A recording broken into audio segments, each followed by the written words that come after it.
International லெவல்ல உனக்கு இதற்கான விமர்சனங்கள் வரும், நீ இதை தாங்கிப்பியா அப்படின்னு கேட்டாரு. என் கணவர் என் பின்னாடியில என் கூடவே இருக்காரு அப்படின்றது உறுதியா சொன்னேன். இன்றளவும் என் கூடவே தான் நின்றுட்டு இருக்கிறாரு எல்லா தருணங்களையும். அதற்கு என் துணைவருக்கு இந்த தருணத்தை நன்றி சொல்ல கடமைப்பட்டிருக்கிறேன். அம்மா அவர்கள் நிறைய வரலாற்று செய்திகளையும் வரலாற்று குறிப்புகளையும் பெண்களுக்கு எதிரான அடக்குமுறைகளையும் எப்படியெல்லாம் வாழ்வியல் முறைகள் இருந்தன என்பனவற்றையும் அவர்கள் தெளிவாக சொல்லிடுவாங்கன்னு தெரியும். ஆனா முழுசா என்னுடைய புத்தகத்தை முதல் எழுத்துலேருந்து கடைசி எழுத்து வரைக்கும் படிச்சு ஒரு சிறப்பான விமர்சனம் செய்வாங்க. நான் கனவுலேயே நினைத்து பார்க்கலாமா? மிகுந்த நன்றி இந்த தருணத்தில் சொல்லிக்க கடமைப்பட்டிருக்கேன்.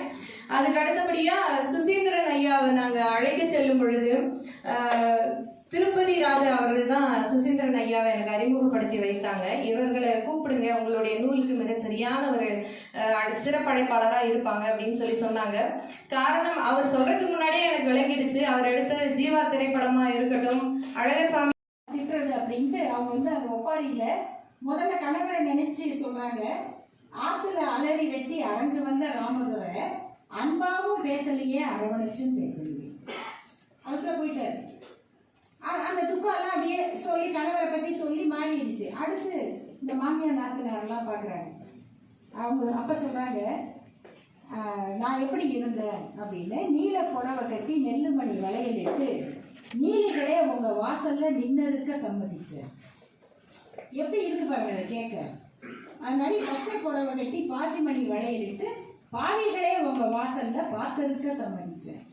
இப்படியெல்லாம் சொல்லி அழுது தீர்த்துட்டு நம்ம வேற கல்யாணம் பண்ண முடியாது, பண்ணல. ஆனால் 95 வயது வரை அந்த அம்மாயி சுதந்திரமா இருந்தாங்க. அவங்களுக்கு நிலம் இருந்தது, வீடு இருந்தது, தெருவில் ஒருத்தர் நடக்க முடியாது, அவ்வளோ வம்படிப்பாங்க. ஒரு பொண்ணு தினம் 6 மணிக்கு தண்ணி எடுக்க போற பொண்ணு அன்னைக்கு 7 மணிக்கு போகுது. இவங்க திண்ணையில் உட்காந்துக்கிட்டு, ஏட்டி புருஷன் வந்துட்டானா ஊர்ல இருந்து அப்படிம்பாங்க. அது போமாயி உனக்கு ஒரு வேலை இல்லை அப்படின்ட்டு ஓடும். எப்படி அப்படின்னு இன்னொரு பொண்ணை கூப்பிடுவாங்க. எப்படிதான் விளையாடுவாங்கன்னா, சென்னைக்கு வந்தா பீச்சுக்கு போய் இந்த பள்ளி தேள் எல்லாம் ரப்பர்ல விற்கும் பாருங்க, அதை வாங்கிட்டு ஒரு வீட்டில் போய் உத்தரத்தில் வச்சிருது. என்னடி பாம்பு மாதிரி இருக்கு அப்படின்னு எல்லாம் பதறிக்கிட்டு ஓடுறது. இப்படி ஒரு சின்ன பிள்ளை மாதிரி 95 வயசு வரைக்கும் அவங்களால வாழ முடிஞ்சது. அவங்களுக்கு நடந்த கொடுமை ஒன்று.